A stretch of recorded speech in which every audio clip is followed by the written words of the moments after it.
They told us Jida Parker was taking time off to heal and reflect. They said she needed to step away from the spotlight. But what we got instead was a calculated ambush that left Blake Monroe broken in the middle of the ring, and honestly, NXT management should be ashamed for letting this happen. Because what went down on the 13th of January wasn't just an attack, it was a statement written in blood and violence, and if you're not talking about this, you're not paying attention to what's really happening in NXT right now. Let me paint you the picture of what actually happened, because the sanitized version WWE wants you to see doesn't tell the whole story. Blake Monroe was in the ring, cutting what should have been a routine promo about her upcoming opportunities in the women's division. She was talking about her journey, her determination, everything a rising star should be focused on. The crowd was into it, the energy was building, and then the lights flickered. Now, here's my first question for you in the comments: did you think it was going to be Jida when those lights went out? Drop your answer below because I want to know if any of you saw this coming.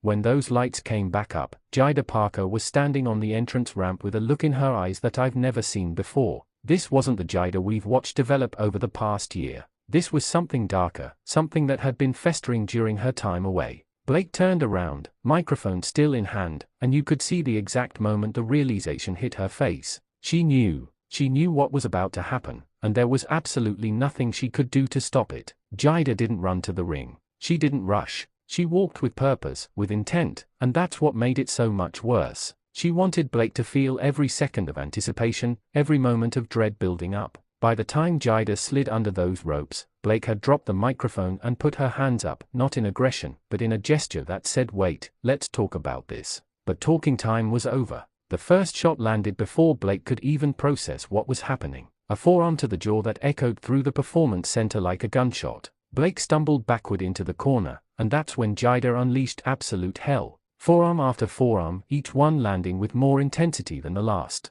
The referee tried to intervene, tried to pull Jida off, but she shoved him aside like he was nothing. Like he was an insect compared to the mission she was on. Here's what gets me, and here's what should get you fired up: Blake Monroe did nothing to deserve this. Sure, she'd been getting opportunities while Jida was away, but that's how this business works. You step away, someone else steps up. That's not betrayal, that's reality. But Jida clearly sees it differently, and the way she targeted Blake suggests this goes deeper than just stealing a spot on the card. Let me ask you this, and I really want to hear your thoughts: do you think Jida's anger is justified, or is she just looking for someone to blame for her own shortcomings? Comment below because this is where it gets controversial. After the initial assault in the corner, Jida dragged Blake to the center of the ring by her hair. Dragged her. Blake was already busted open above her left eye, blood streaming down her face, and Jida wasn't finished. She lifted Blake up and delivered a spinebuster that nearly sent Blake through the mat. The impact was so severe that you could hear it in the cheap seats. Blake's body bounced off the canvas, and for a split second, I thought maybe Jida would stop there, show some mercy, walk away and let her statement stand.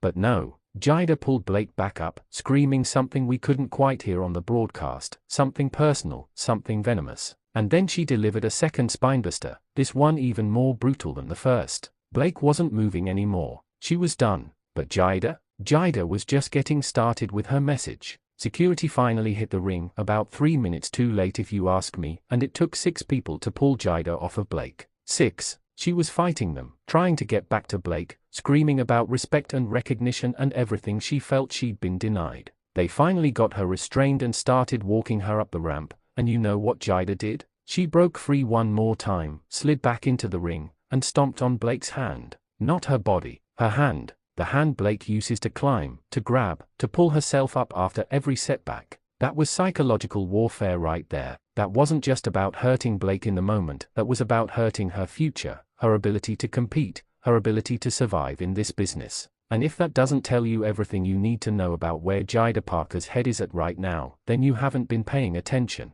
The medical staff rushed to check on Blake while Jida was finally escorted to the back, and here's where the story gets even more infuriating. NXT management issued a statement calling this an unfortunate incident and said they'd be evaluating the situation. Evaluating? Blake Monroe got destroyed on live television, and the best they can do is evaluate. Where was the security before Jida got to the ring? Where was the protection for Blake when she was defenseless in that corner? Question number 3 for the comments, and this one matters: should Jida Parker be suspended or even fired for this attack, or should NXT let them settle it in the ring? I need to know where you stand because the fan base is divided on this. Now let's talk about what this means going forward, because this isn't just going to blow over. Blake Monroe was scheduled for a #1 contenders match next week, a match that could have put her in line for the NXT Women's Championship. As of right now, we don't know if she's medically cleared to compete. We don't know the extent of her injuries beyond the obvious facial laceration and the damage to her hand. What we do know is that Jada Parker just inserted herself into the championship conversation in the most violent way possible. And here's the thing that nobody's talking about: what if that was the point?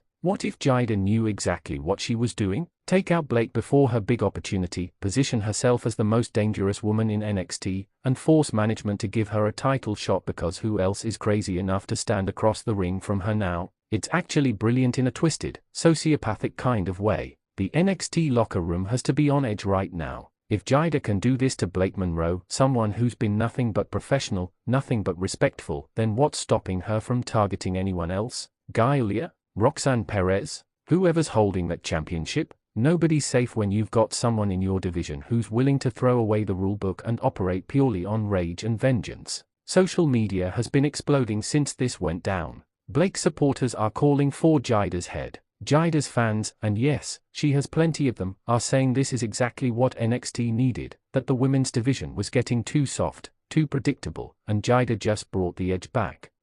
I think there's a difference between intensity and assault, between making a statement and ending someone's career. Here's my final question before we wrap this up, and I want everyone to answer this: who do you think wins if Blake Monroe and Jada Parker have a sanctioned match? Forget about who you want to win, who do you think actually wins? Drop your prediction in the comments. The fallout from the 13th of January is only just beginning. We've got Blake Monroe potentially on the shelf, Jada Parker possibly facing disciplinary action, and an entire women's division that just got put on notice. Someone in NXT is going to have to answer for what happened, whether that's Jada in a suspension or Blake in a revenge match that tears the house down. Either way, this story is far from over. And if you're not subscribed to Wrestling Zone 1 yet, what are you even doing? Hit that subscribe button, smash the notification bell, because we're going to be covering every single development in this situation as it unfolds. Share this video with everyone who needs to understand what really went down. Like it if you're Team Blake, leave a fire emoji if you're Team Jada, and let's keep this conversation going in the comments.